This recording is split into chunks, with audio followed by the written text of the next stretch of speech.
October meeting of the Forsyth County Tourism Development Authority. Ceci, do we have a quorum? Do we have a time? We do have a quorum. Those that are on the screen, welcome. We can, I guess, see some of you, but I know you can't see us, so you have a presentation. We welcome you too. Mr. Baldwin, welcome, sir. First order of business is approval of meeting minutes. We need a motion to approve the September 16th board meeting, as well as the September 30th nominating committee meeting. Are there any questions about those meeting minutes? If not, can I get a motion? Motion. A motion to approve. Second, McIntosh. Councilmember McIntosh, all in favor say aye. Aye. Okay. The component of the nominating committee meeting was the need to appoint a chair and a vice chair. So I have to read some language that Rich gave me. A motion was made by Randy Eady to nominate John Wise to continue as the Forsyth County Chair and Mr. C.J. Johnson to be elected as the Vice Chair. The motion was seconded by Mr. McIntosh, with all members of the nominating committee in favor. I need a motion, or are there any questions about the nominating committee meeting and the process? If none, I need a motion to accept the continuation of the chair and the acknowledgement of Mr. Johnson as vice chair. Motion. Got a motion and a second. All in favor say aye. Aye. Aye. Any opposed? Late man. Okay. That's all I have, so I'll turn the meeting over to Mr. Geiger. Thank you. Good afternoon, and it's great to be having this one of the our first meeting back since February. It's been a long time. I know for all of us, delighted board members are participating via Zoom that are doing so, and obviously I'm very delighted with the board members sitting around the table along with me. We are all socially distanced, and proper protocols are in place, so it's great to be back meeting. With that said, I have a few things I want to go over, and I'll start with the STAR report for September. That should be on the screen in a moment. Okay. As you can see, the numbers for September, we just got these in. Occupancy was around 40%. And year to date, it's about 38%. The only, no surprises with occupancy, but I can tell you, we have, in May, we were 32%, June 35, July 38, August 40, now a little over 40. So we are very slowly moving up, but it is, it's been, as any hotels can tell you, it's been tough. So let me get to the next slide. I can talk a little bit more about some of the numbers. This gives you an idea of exactly what occupancy tax looks like. We have collected tax thus far for July and August. Those are actuals on that chart. So you can see we're pacing about roughly 50% behind. We had forecast $171,000 in occupancy tax in July. You saw we came in at 169. We did forecast 173 for August, and we came in at 182,000. So forecast, at least in terms of thus far, it's been pretty much right online. More importantly is really taking a look at the next slide. This is showing you how our expenditures are also pacing. We have been very, very mindful of our spending, obviously, spending habits. So thus far this fiscal year, so we're really 3 months in, if you will. You can see July, we ended up using about $15,000 from the fund balance, if you will, to meet expenses. August, we actually put about $20,000 back into fund balance, with revenues coming in higher. September, we spent, and that's an actual, almost $146,000 for the month. we are very confident we will come in at probably over 170,000 in revenue, but that's right now a forecast and a very conservative forecast. So if you will, the first 3 months, if that all plays out, we will be sitting with about a little over $300,000 still in fund balance. As Paul has always said, normally we use these months to build a nice foundation of business and fund balance to carry us through some of the winter months. Right now, that's not, we're not being able to put much into fund balance, but positive side, we're not really using any fund balance either. We are been very mindful in keeping our spending under control, frankly down, and you can see that reflected thus far. But if you want a long-term forecast, which I hesitate to do, if you look at the 3 months thus far, and on average, what we're doing, we would end up at about $1.97 million in total revenue this year. We had budgeted 2.5 million, so we will be okay, but we have got to just watch our expenses, obviously, and Jennifer has kept us on task with that. I submit to you, October should be fairly good. The combination of we had a lacrosse tournament was in last weekend, and I know furniture market wasn't a traditional furniture market, but we know of, there'll be numerous thousands of room nights picked up. I know that's not 6,000 like we used to get, but I do think October will come in at least more than what our expenses are. So that's a positive too. We actually saw some average rate for the first time last weekend with furniture market actually hit over $100. So that has not happened since we started this pandemic. So all I can leave the board is that we are monitoring our expenses. I'll continue to share this type of information with the board every month so you can see exactly where we stand, and can make adjustments if and when we have to. But traditionally, as everyone around the table knows, October is our strongest month throughout the fiscal year. And just with the latest Smith travels through this morning, it certainly looks like that'll continue to be the case, at least through the first 4 months of this current fiscal year. So as Rich mentioned, the sports tournaments and the furniture market pickup we did see has certainly impacted this month positively compared to the revenue we've received in past months. let's go to the next slide.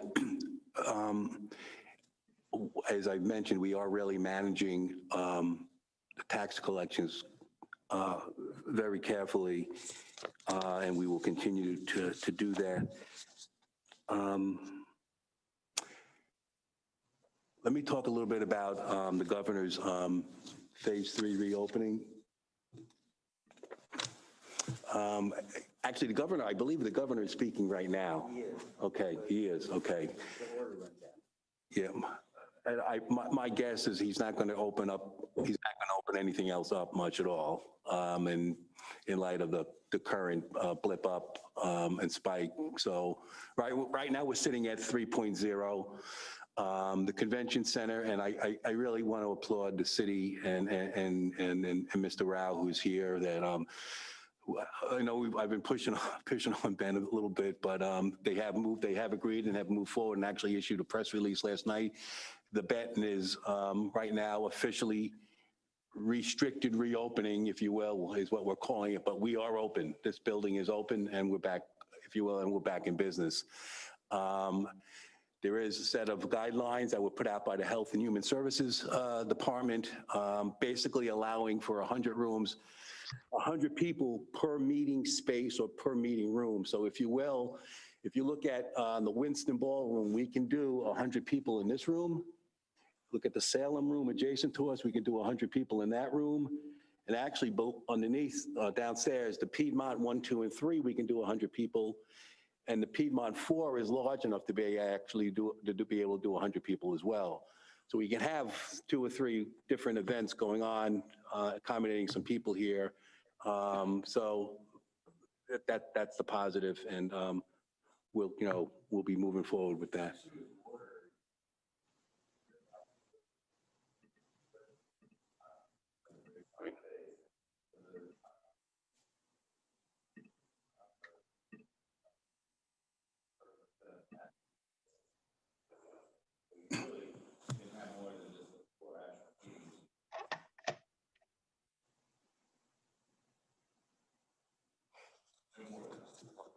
Up to 100. So, do you have any meetings scheduled now because of this? No, Gloria, we really don't have any, and Grant, correct, we really don't have any business scheduled for the.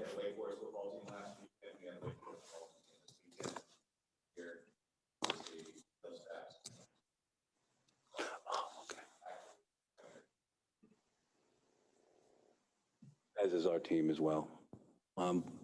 Just to, from a convention standpoint, we don't anticipate another convention taking place here in the building until 2021 at this point. I mean, obviously, there's always opportunity to get last minute business. We were talking about, the field hockey earlier, but it's a lot easier to mobilize sports than it is conventions just from a meeting planning organization standpoint.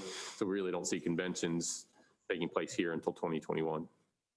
And I would submit to Gloria that the opening was important, and I know this term is being overused right now, but even just from an optics standpoint and a PR standpoint, I mean, and I think that was in part with the furniture market as well. No, we did not pick up a lot of room nights, obviously, compared to what we normally do historically.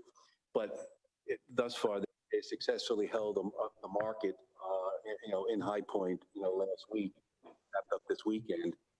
And, they pulled it off, with social distancing and everything else in place. The building is now officially open, and I think from our marketing standpoint, we're able to talk about it with customers now.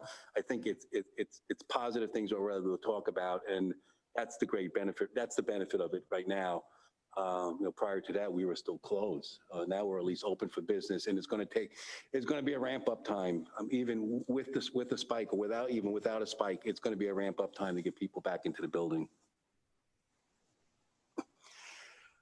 The other thing that we have been working on, and again, I thank the city who's helped really fund this, is that we are addressing, and we have been doing a video.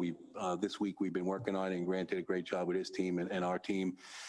We put together a video that highlights the Benton, and it really highlights how we have addressed all the cleaning guidelines that are now in place from CDC. We talked about PPE, food and beverage safety regulations. You can see behind us even the food station set up with the plastic guards in front of it. Social distancing. We had one of our photographers was in earlier in the meeting and taking pictures as well. So combination of a series of videos that we're putting together that we can get out to customers and use for some of the visual trade shows that we'll be going to, and also using some of these for e-blast to customers, showing how we can do business now in a safe and socially distanced environment and a hybrid environment as well. Let's move along. I wanted to update, and I have talked to both Mr. Mader and Mr. Rao that are going to be talking about this today, because I did hear from a couple of board members and some other hotel people that they heard of some things going on at the Embassy Suites, and just wanted everyone to clearly understand that the Embassy Suites now, as of Friday, I believe, the owners are going to be self-managing that building versus having it managed by Ron's company, HVMG, who currently manages the Marriott, as you know, and obviously the Benton as well.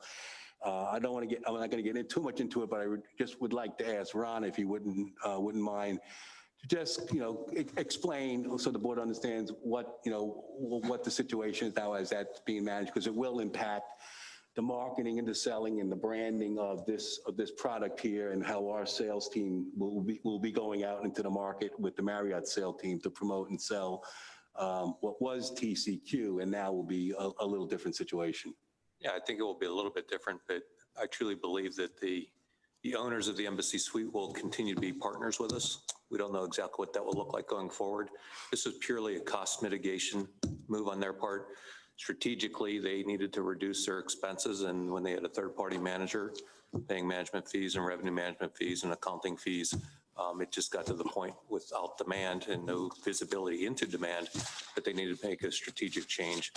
So they will move forward as a self-operator. They do have a platform to be an operator.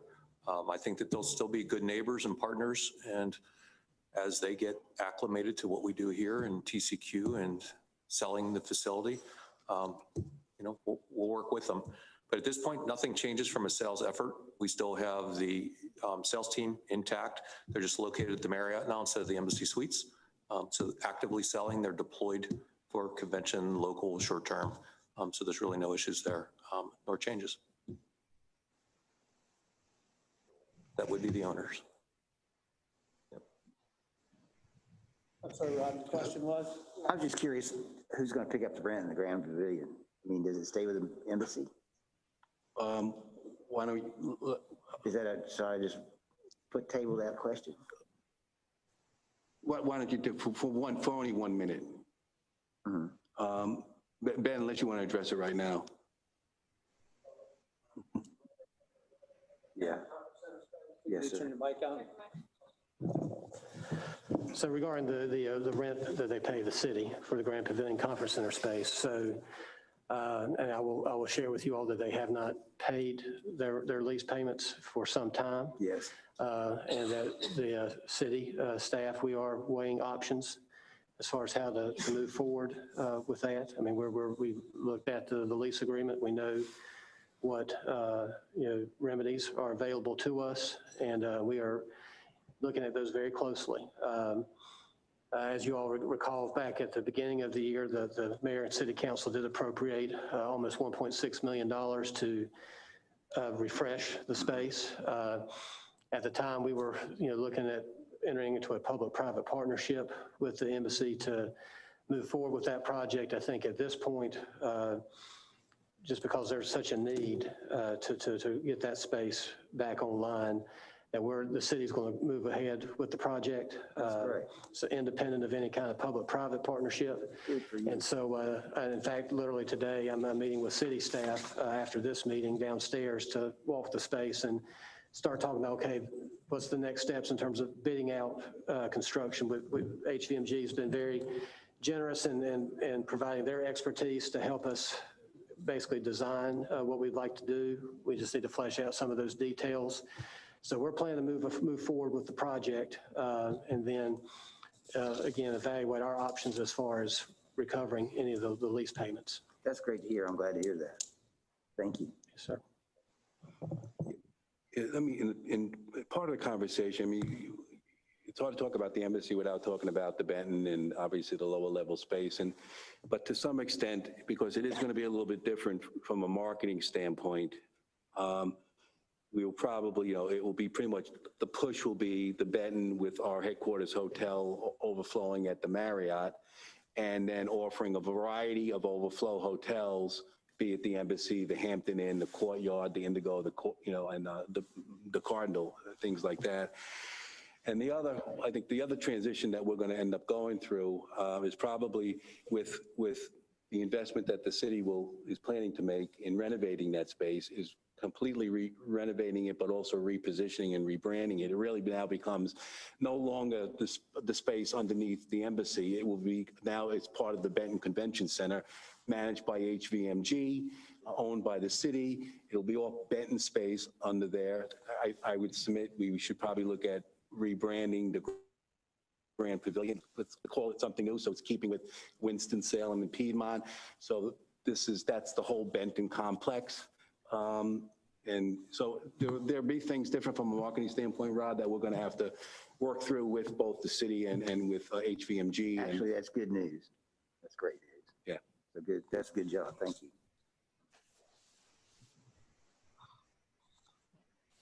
And I just had one other question. Part of the 1.5 million, and Christian brought this up earlier to me, will that include the renovation to the elevator?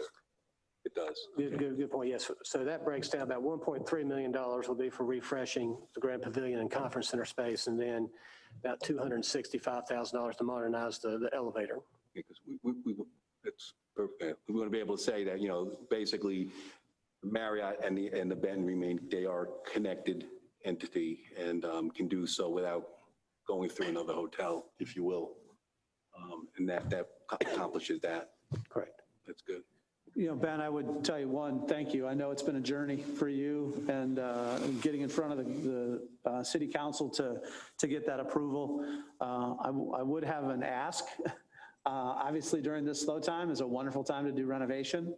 But I know the public-private partnership might have allowed us a little more of an accelerated process. So anything we can do to help journey this through in a more expedited way, we want to ask that be a part of the conversation, and then anything we can do to support that as we get ready to hopefully get into spring season and especially next fall, to be ready to showcase this wonderful place, because we know it is so different from the great work that's been done in this building. But we know time is not in our favor to try and market this great space. Yes, sir. Thank you. Again, thank you for championing our cause. Any other questions? Okay, with that said, I'll turn it over to Christian to kind of give an update on some of the sales activities. Yes, Christian, can you hold that? I know I always forget, we have people I'm in the sorry. room. Yes. Does anybody in the room or in our virtual room have any questions?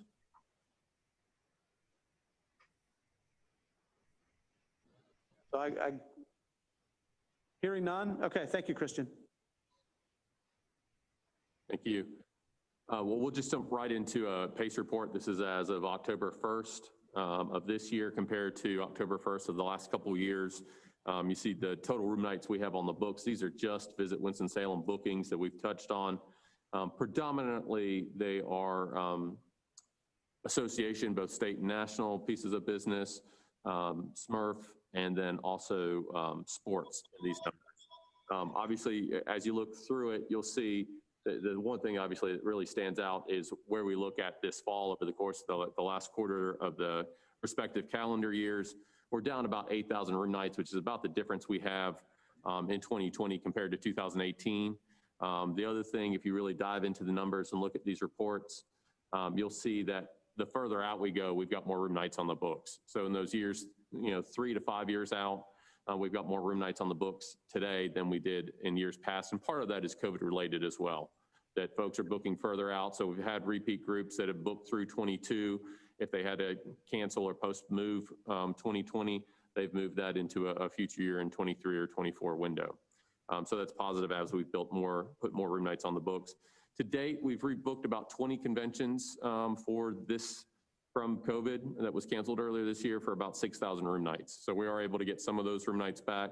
Now, again, other events that we have on an annual basis aren't factored into that number. Things like the Winston-Salem Cycling Classic or Furniture Market, those room nights are just going to come into future years, and we don't account for that in the rebook numbers. Well, I was gonna, reality check.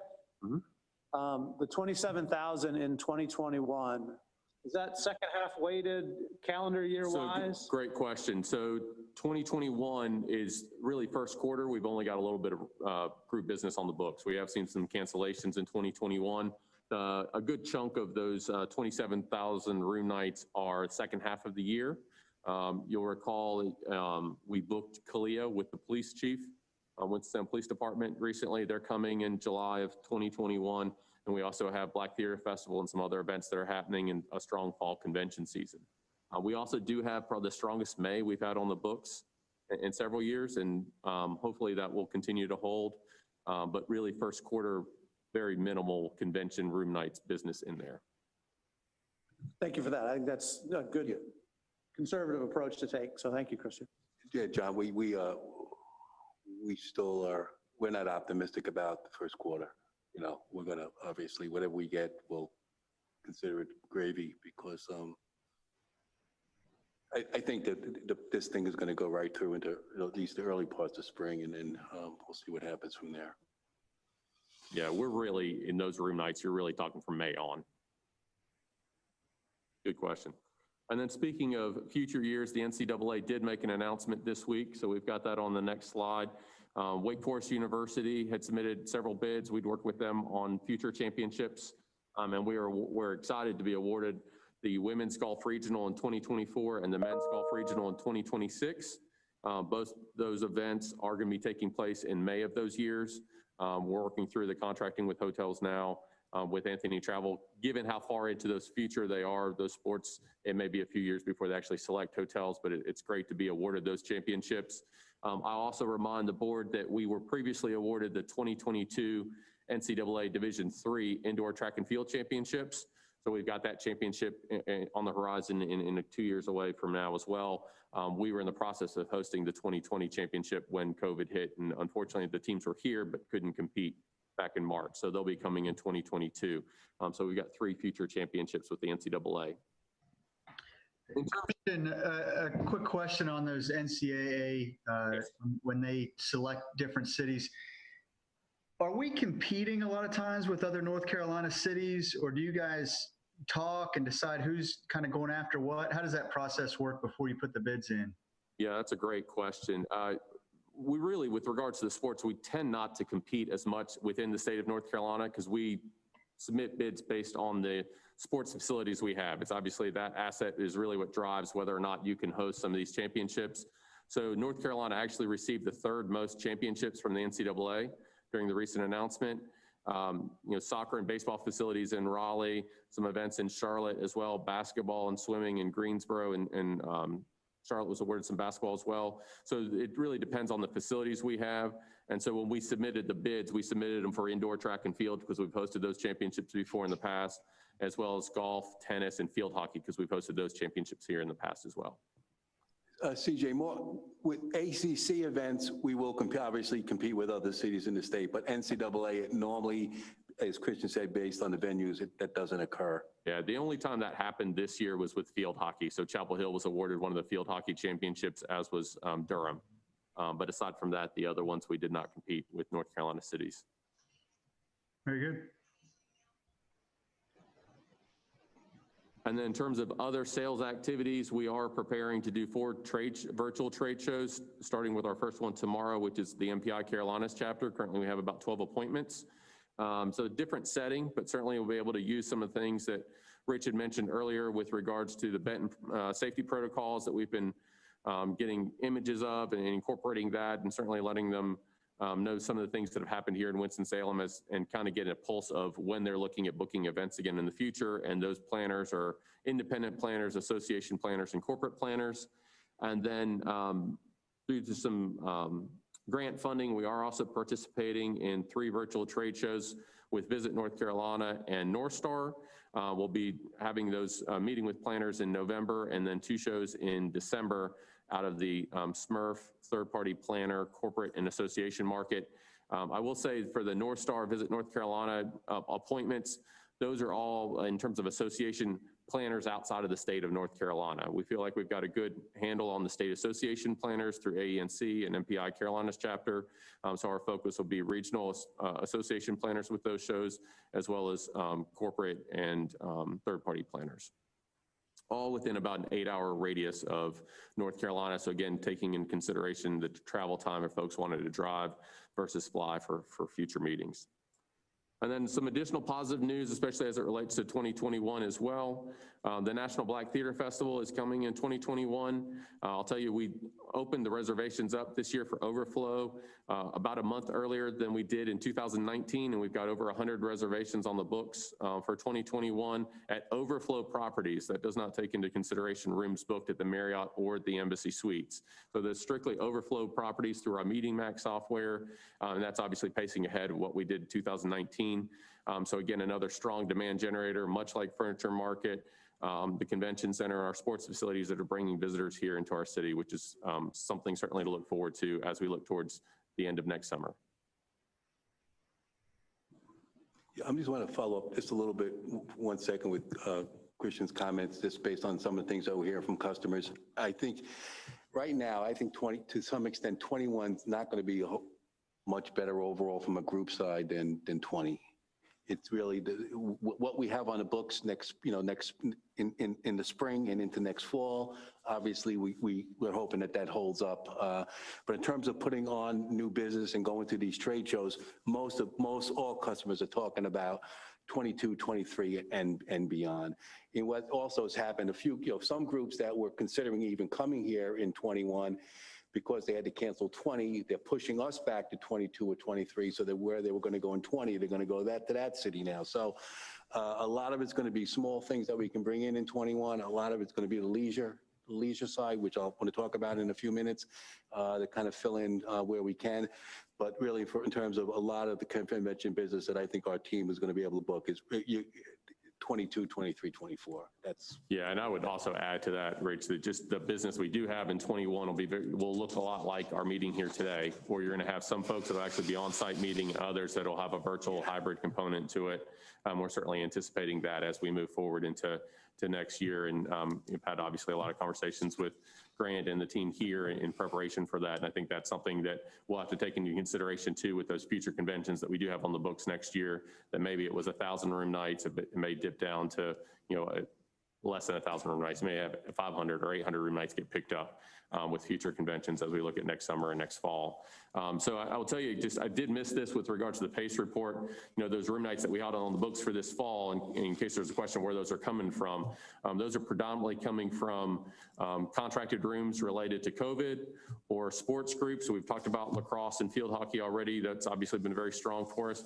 And then, believe it or not, we actually still have group tour business on the books as well. So I credit Case Calcelari a lot for working with the holiday tours, especially since Old Salem and Reynolda are not really available as holiday attractions this year, but using the Festival of Lights and some of the other areas, other attractions we have in the area, going to Mount Airy for the day and Kernersville at Kerner's Folly and the Botanical Gardens there, to keep those that group tour business for the holidays here on the books and keep folks coming and staying in Forsyth County, which has been positive. Pick up Gloria and Christian's comment. I think there'll be great demand for Festival of Lights this year. Anything to get people are having not only your kids home all day, but whole day with school and everything else. They're going to be ready to throw those kids in a minivan or SUV and get through Festival of Lights for sure. It's going to open on November 13th. Okay.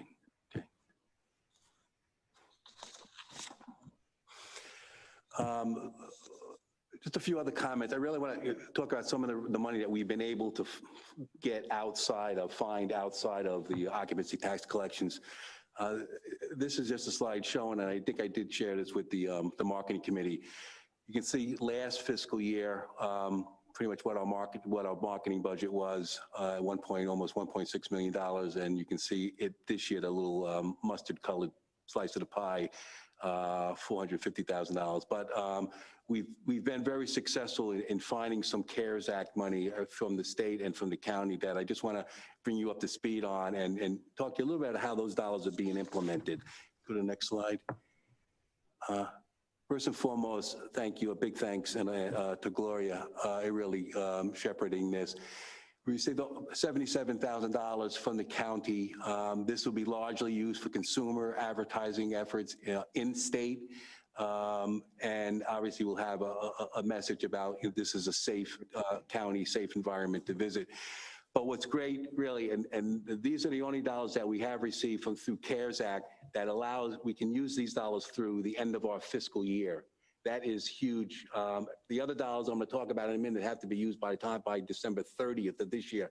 So this really allows us to hold back dollars and use them next, if you will, next winter and into early next spring, when we're hoping that there'll be more people be more inclined to move around and travel. So the dollars will be not only we appreciate the dollars, but we can really use them in the most effective and efficient way, being able to use them through the end of the fiscal year. So Gloria, thank you very much, and I thank the county for that. In addition, we did receive some money through the state. As I mentioned, this is a credit program, $100,000 we received worth of digital and print advertising. Again, all leisure promotion in not only state, but also regional, national magazines. And these ads will all appear by the end of this calendar year. So $100,000 worth of advertising credit. The next pot of money we got also through the county, through the state, is $15,000. This will be used for the virtual trade shows and conventions that Christian mentioned that his staff will be going to. It's going to be supporting convention and sports and PR. These dollars have to be used by the end of this year as well. We just found out today that there is additional dollars in this, if you will, in this CARES Act pot of money. I believe we're going to be able to get another $30,000 from this. Those dollars, again, have to be spent by the end of this calendar year. But what we're planning to do with those dollars is put things together that we can use that'll be more evergreen, specifically, videos, creative ads, and things like that for sports, for conventions, that we can use the dollars to put them together this year, but we can use them next spring, next summer through this whole COVID situation. So we should be able to pick up another 30,000, all totaling probably about $235,000 that we've been able to get through the county and through the state of North Carolina. Rich, just as we talk about the TCQ brand, is there the opportunity, and I know this is accelerated, but we have a December 31st, if we're going to do some kind of retweaking of our messaging and our collateral, can this be money used for that? Obviously, we'd have to get Hawthorne and Marquita and the gang moving quickly.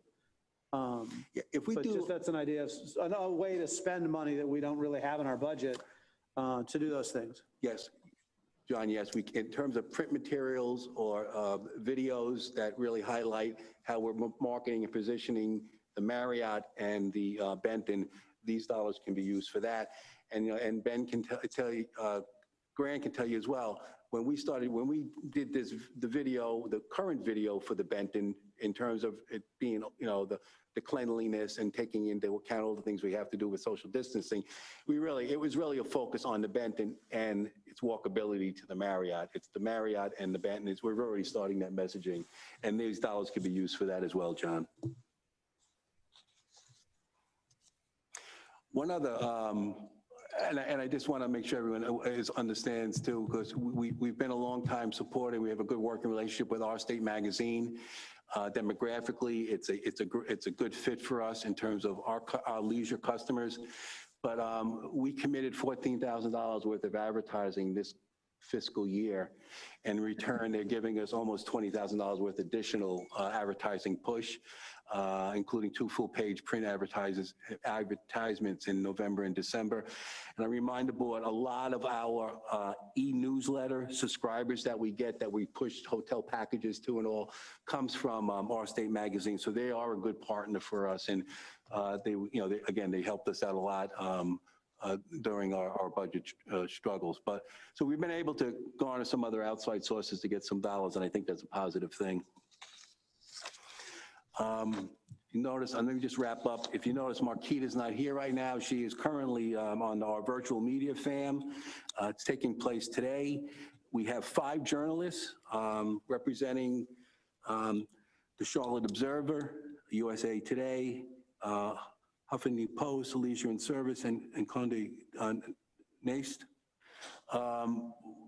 These are all people that are looking for good stories about destinations, about where people can travel as they feel more safe traveling.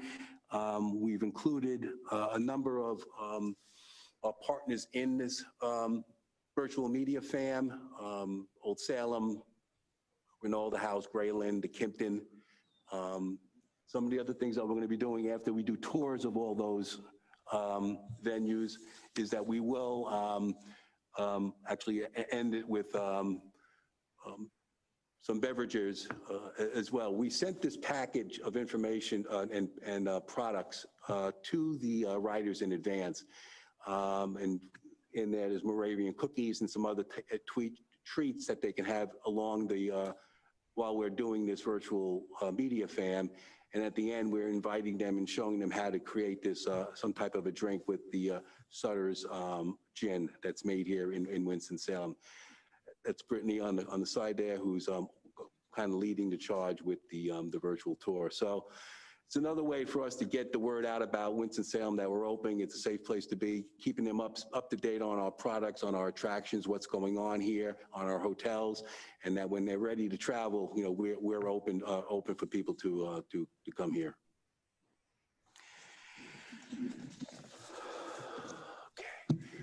Finance report.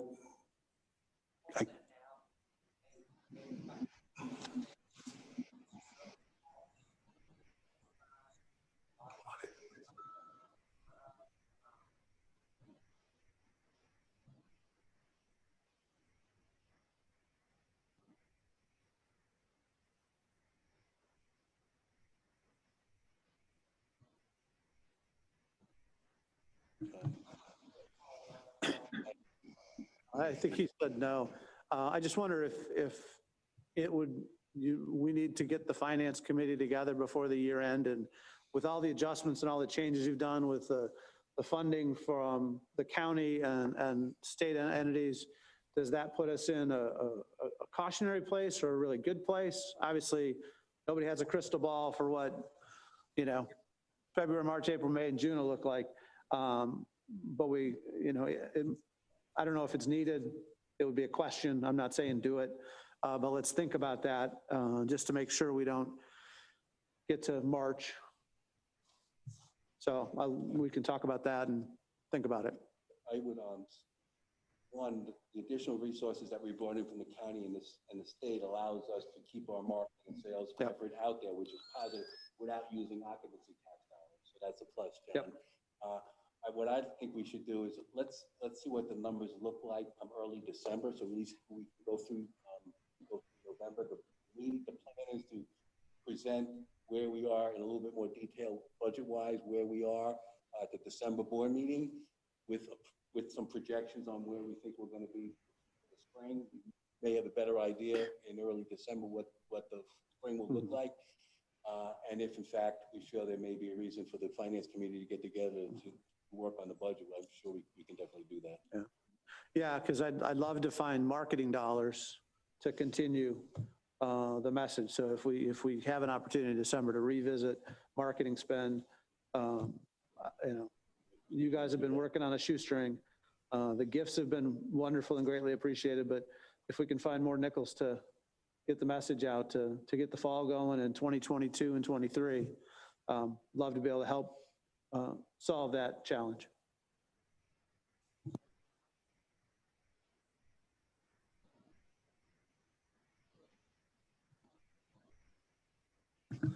I guess I will once again look at the virtual room. Is there any other business that our virtual friends wish to share?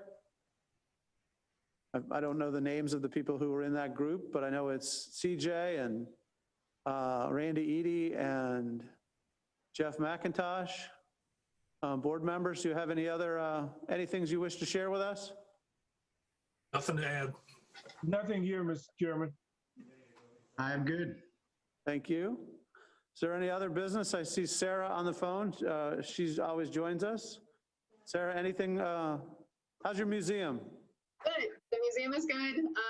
We've completed our collections move, so now we're working on exhibits that we hope to at least open to the Lake Forest community with the start of the spring semester is our goal. So that's what we're doing. We're still here hanging on. Right. Mr. Eady, I see your hand. Yes, if we're at the end, Mr. Chairman, I do have a specious question I'd like to put to the group. When it was mentioned about the NCAA golf championship that will be coming to Winston-Salem, do we know what courses those championships are expected to be played on? We do. So when we submitted the bid, we, because of the bid specifications, we work with Bermuda Run to secure those championships. Okay. Thank you. Dana, do you have anything to share with us? Mr. Minix, thank you for hosting us. Ben, anything else to share? No, sir. Anyone else have anything for the good of the order?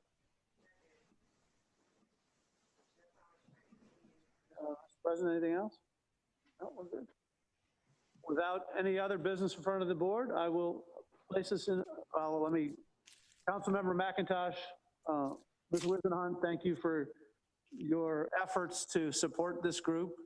It is very much appreciated to have elected officials who are that caring and attentive to what happens in our tourism effort. So thank you both for that. And with that being said, I will place this as an adjourned meeting.